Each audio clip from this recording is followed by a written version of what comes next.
L'intervento consiste nell'andare a chiudere delle piccole arterie del ginocchio che vanno a rifornire un tessuto infiammatorio che poi è quello che crea il dolore cronico ai pazienti. Un prezioso lavoro di squadra fa svettare la sanità bellunese nel Triveneto. 6 interventi da febbraio ad oggi sono stati eseguiti in collaborazione fra la radiologia interventistica e l'ortopedia dell'ospedale di Belluno per ridurre il dolore da artrosi alle ginocchia negli anziani.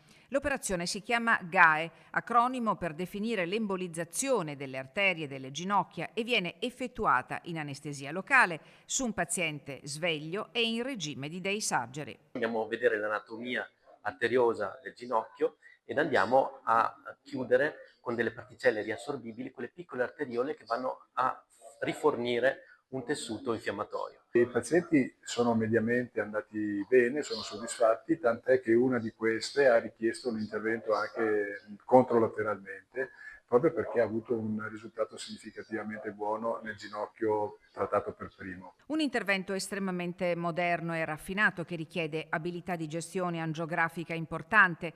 I benefici possono durare fino almeno un anno, ma, avverte il primario dell'ortopedia di Belluno, l'intervento non è adatto a tutte le persone. Va valutato clinicamente l'opportunità di fare questo trattamento in modo serio e da uno specialista competente.